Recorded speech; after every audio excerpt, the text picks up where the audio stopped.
brought you by Silver Pumps and Motors. Top quality और consistent performance के लिए सिर्फ सिल्वर पंप्स नाम याद रखना. 7 నెలలయ్యింది కేసీఆర్ క్యాడర్ మధ్యలోకి వచ్చి. ఈ గ్యాప్ లో ఎవరైనా ఫామ్ హౌస్ కి వెళితే కలవడం తప్ప ఆయన వచ్చి కలిసింది లేదు. కానీ ఇవాళ వచ్చారు. 2 గంటల పాటు సాగిన పార్టీ విస్తృత స్థాయి సమావేశంలో కేసీఆర్ 2 లైన్స్ తీసుకున్నారు. నెంబర్ 1, బీఆర్ఎస్ ఖతం అంటూ విపక్షాలు చేస్తోన్న విమర్శలకు చెక్ పెట్టేలా ఎలా పునర్నిర్మించాలి అనే అంశంపై మాట్లాడారు. అలాగే నెంబర్ 2, మళ్ళీ అధికారంలోకి ఎలా వస్తామో చెప్పేలాగా ప్రస్తుత ప్రభుత్వంపై ఎలా విమర్శలు చేయాలి అన్న దాని మీద దృష్టి పెట్టినట్టుగా కనిపిస్తోంది. ఎస్, ముందుగా రాజకీయపరమైన విమర్శలు ఏంటో చూద్దాం.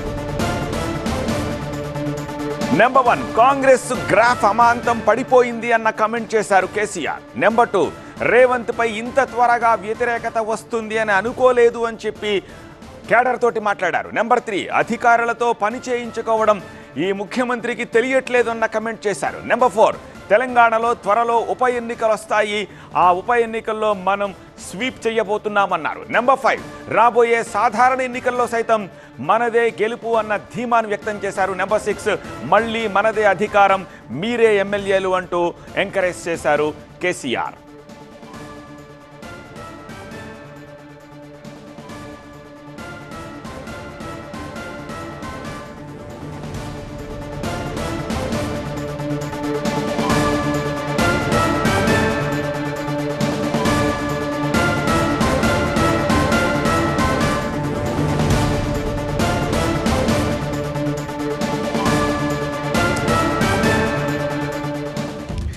ఇక పార్టీ పరంగా చేసిన నిర్దేశం ఏంటో కూడా చూద్దాం. పార్టీ పరంగా బీఆర్ఎస్ ఒక్క ఓటమితో కొట్టుకుపోయే పార్టీ కాదు అంటూ ఎంకరేజ్ చేశారు. అలానే బీఆర్ఎస్ లో 25 ఏళ్ల స్ఫూర్తి చాటేలా ఏడాదంతా కూడా సిల్వర్ జూబ్లీ ఉత్సవాలు చేయాలన్న ఆదేశాలనిచ్చారు. నెంబర్ 3, సభ్యత్వ నమోదు బాధ్యత హరీష్ రావుకు అప్పగించారు. నెంబర్ 4, త్వరలోనే మహిళా కమిటీ ఏర్పాటు చేయాలి అని చెప్పారు. నెంబర్ 5, యువతతో పార్టీకి భవిష్యత్తు ఉంది, పార్టీతో యువతకు భవిష్యత్తు ఉంటుంది అని చెప్పి యువతను ఎంకరేజ్ చేసే ప్రయత్నం చేశారు.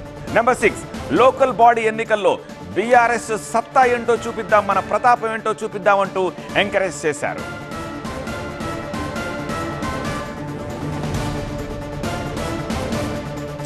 ఇలా 7 నెలల తర్వాత కేసీఆర్ క్యాడర్ మధ్యలోకి వచ్చి ఆ గ్యాప్లో ఫామ్ హౌస్లోకి వెళితే తప్ప కలవడం కుదరని ఆయన ఇవాళ జనం మధ్యకొచ్చారు, క్యాడర్ మధ్యకొచ్చారు.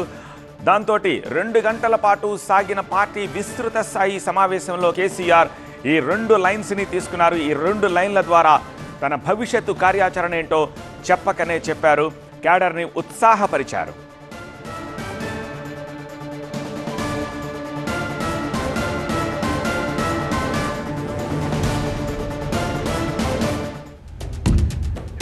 ఈ మీటింగ్కి సంబంధించిన లేటెస్ట్ ఇన్ఫర్మేషన్ అందించేందుకు, ఇన్సైడ్ ఇన్ఫర్మేషన్ అందించేందుకు మా ప్రతినిధి రాకేష్ ప్రస్తుతం మనకి లైవ్లో సిద్ధంగా ఉన్నారు. Rakesh, lot of happening behind you, ఇంకా ఆ ఉత్సాహం అక్కడ హడావిడి కనిపిస్తున్నట్టుగా ఉంది.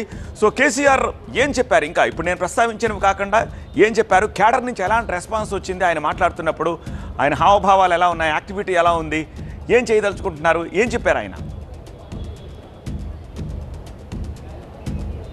మొత్తం చాలా కోలాహలంగా కనిపించింది. చాలా రోజుల తర్వాత, దాదాపు ఏడాది తర్వాత తెలంగాణ భవన్లో ఈ పార్టీ ఉత్సాహం, ఇంత హడావుడి, ఇంత కార్యకర్తల సందోహం కనిపించిందని చెప్పొచ్చు. కేసీఆర్ కూడా వచ్చి రాగానే కార్యకర్తలంతా సీఎం సీఎం అంటూ నినాదాలు చేస్తున్నప్పుడు కాస్త ఆగమని సైగ చేస్తూ వాళ్ళందరితో కొంత గ్యాప్ మెయింటైన్ చేయండి, దారి ఇవ్వండి అంటూ వెళ్తూ లోపలికి వెళ్ళారు. లోపలికి వెళ్ళగానే ఒక హెచ్చరికలాగా కార్యకర్తల్ని, అక్కడటువంటి క్యాడర్ని ఒక హెచ్చరికలాగా స్పీచ్ స్టార్ట్ అవడంతోనే ఏదో పార్టీ ఒకసారి ఓడిపోయింది, ఇక పార్టీ కొట్టుకుపోతున్న అభిప్రాయం కొంతమంది నేతల్లో కూడా ఉంది, సొంత పార్టీ నేతల్లో కూడా ఉంది.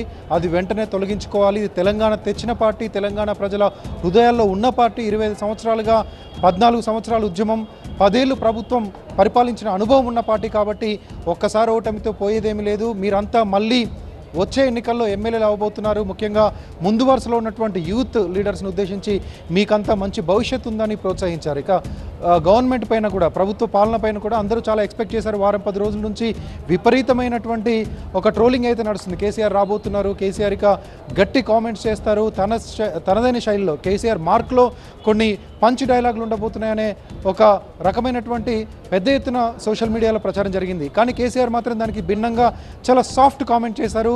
ప్రభుత్వ పనితీరును అంకెలతో సహా వివరించేటువంటి ప్రయత్నం చేశారు. మేమున్నప్పుడు 12% వృద్ధి రేటు ఉండేది.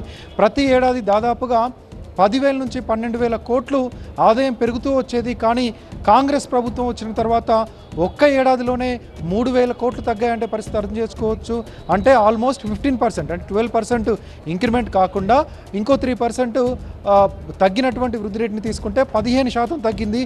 ఇంత తగ్గుదల కనిపిస్తుంది.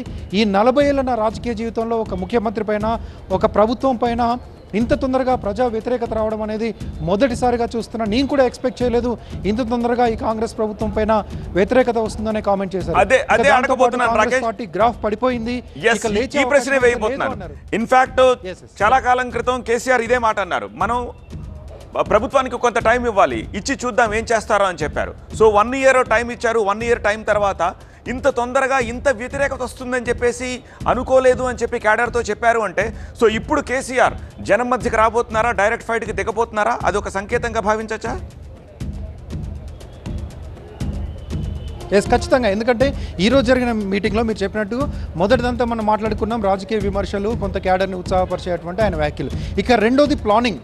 ఆయనే వచ్చే నెల 10వ తేదీ నుంచి మొదలు పెడితే ఏడాది మొత్తం వరకు కూడా సిల్వర్ జూబ్లీ సెలబ్రేషన్ చేయాలంటూ ఒక ప్రకటన చేశారు. దానికి ఇన్ఛార్జిగా హరీష్ ఉంచారు. దాంతోపాటు పార్టీ కమిటీలు గ్రామ స్థాయి నుంచి మనం గుర్తు చేసుకోవచ్చు. లాస్ట్ 10 ఇయర్స్లో ప్రభుత్వం ఉన్నటువంటి 10 ఏళ్లలో ఎప్పుడు కూడా కమిటీలను పట్టించుకోలేదు. బీఆర్ఎస్ పార్టీ అధినేతగా ఉన్నటువంటి కేసీఆర్ గ్రామ స్థాయి కమిటీలు కానీ, మండల స్థాయి కమిటీలు కానీ, నియోజకవర్గ స్థాయి ఇన్ఛార్జీలు కానీ, ఆ తర్వాత జిల్లా స్థాయి కార్యవర్గం కానీ, రాష్ట్ర స్థాయి కమిటీలు కానీ వేటిని కూడా సరిగ్గా వేయనటువంటి సిచ్యువేషన్ ఉండేది. కేవలం అధ్యక్ష ఎన్నికలు జరిగేవి. కొత్తగా జిల్లాలు ఏర్పడిన తర్వాత జిల్లా అధ్యక్షులను ఎంపిక చేశారు తప్ప మిగతా కమిటీలకు ఎక్కడ ప్రాధాన్యత ఇవ్వలేదు. అనుబంధ సంఘాలను అయితే పట్టించుకున్న దాఖలాలు కూడా లేవు. ఇప్పుడు పూర్తిగా రివాంప్ చేయడానికి సిద్ధమవుతున్నారు. అన్ని కమిటీలు వేస్తామని చెప్తున్నారు. దాంతోపాటు 27న పార్టీ ఆవిర్భావ దినోత్సవం ఉండబోతుంది. ఆ రోజు బహిరంగ సభ ఉంది. ఆ బహిరంగ సభ మీద ఇంకా చాలా విషయాలు మాట్లాడతాను. ప్రభుత్వం పనితీరు మీద మనం ఎలాంటి ఇష్యూస్ తీసుకొని ప్రజల్లోకి వెళ్తున్నాం, ఎలాంటి ఇష్యూస్ని ఎలా టేకప్ చేయబోతున్నాం, ప్రభుత్వాన్ని మెడలు వంచి పథకాల అమలుకు ఎలా మనం ఉద్యమం చేయబోతున్నాం, వీటన్నిటిని కూడా ఆ రోజు బహిరంగ సభ వేదిక మీద వివరిస్తానంటూ కూడా కేసీఆర్ ఈరోజు సమావేశంలో చెప్పారు. సో ప్లానింగ్ క్లియర్గా కనిపిస్తుంది. ఇకపై ప్రజల్లో ఉంటాను, కమిటీలు వేస్తారు. కమిటీలు వేసిన తర్వాత ప్రతినిధుల సభ ఉంటుంది. ప్రతినిధుల సభ తర్వాత బహిరంగ సభ ఉంటుంది. బహిరంగ సభ తర్వాత ఉద్యమం ఉండబోతుంది. అంటే ప్రజా పోరాటాలు ఉండబోతున్నాయి. వాటిల్లో కేసీఆర్ స్వయంగా పాల్గొంటారు. ఆయన ఫిజికల్గా అక్కడ ఉండకపోయినా హైదరాబాద్లో ఉండి మొత్తం మానిటరింగ్ చేస్తారు. అంటే ఆయన చెప్పినట్లుగా 1 ఇయర్ సమయం ఇచ్చాం. 1 ఇయర్ సమయం అయిపోయింది. ఏడాది తర్వాత ఇక ప్రభుత్వం పైన ప్రజల్లో వ్యతిరేకత వస్తుంది. ఆ వ్యతిరేకతను మనం అందిపుచ్చుకోవాలి. దాంతోపాటు ప్రజల తరపున నిలబడాలి. దీనికి సంబంధించిన ప్లానింగ్ అయితే మనకు క్లియర్గా కనిపిస్తుంది. రైట్ రాకేష్.